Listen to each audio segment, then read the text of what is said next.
আজকের ক্লাসে আমরা প্রাথমিক গণিত প্রথম শ্রেণী পৃষ্ঠা নং 26 নিয়ে আলোচনা করব।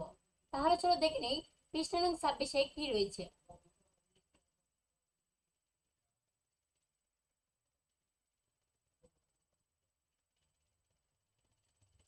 পৃষ্ঠা নং 26-এ রয়েছে, দেখো, সংখ্যার ক্রম অনুযায়ী ডটগুলো যুক্ত করে আকৃতি তৈরি করে রং করি। কি বলেছে? সংখ্যার ক্রম অনুযায়ী ডটগুলো যুক্ত করে আকৃতি তৈরি করে রং করি। এই যে ডটগুলো যে রয়েছে সেগুলো আকৃতি তৈরি করে কি করবো? আমরা রং করব ক্রম অনুযায়ী। কি ক্রম অনুযায়ী? আচ্ছা, ক্রম অনুযায়ী বলতে আমরা আগের ক্লাসে ক্রম কি, ক্রম বলতে কি বুঝো সেটি বুঝেছি, তোমরা চাইলে সেটি দেখে বুঝতে পারো। আচ্ছা, তাহলে শোনো, আমরা আকৃতি সাজাই। দেখো,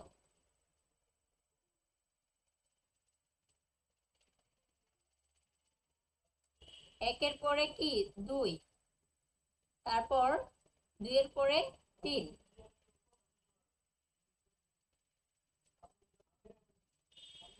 3-এর পরে 4, 4-এর পরে কি 5,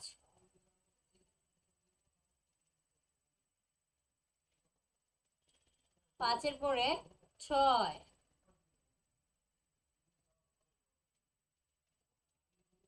6-এর পরে 7,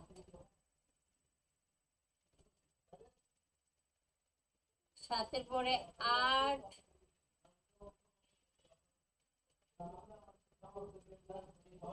8-এর পরে 9, 8-এর পরে কি 9, 9-এর পরে 10।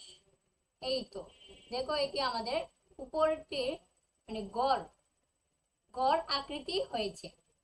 তোমরা 1 2 3 4 5 6 7 8 9 10 এভাবে ক্রম অনুযায়ী আমি সাজালাম।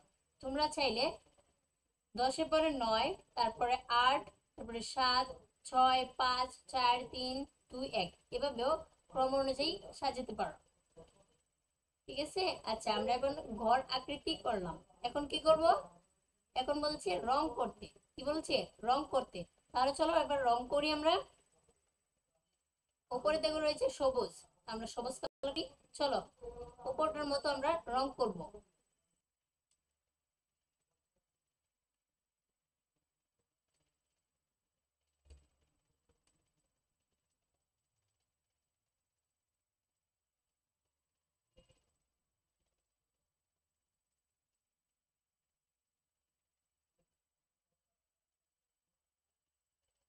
এভাবে তোমরা তোমাদের বইয়ের মধ্যে রং করো, আমি করতেছি।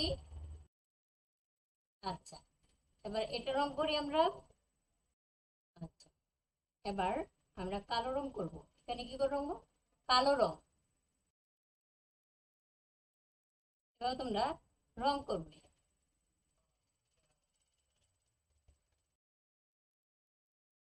এভাবে তোমরা ভালো করে রং করবে। ঠিক আছে? আচ্ছা, এই তো আমাদের রং হয়ে গেছে। আশা করি তোমরা বুঝতে পেরেছো। আজ এ পর্যন্তই, বিদায়। পরবর্তী ক্লাসে আবার দেখা হবে।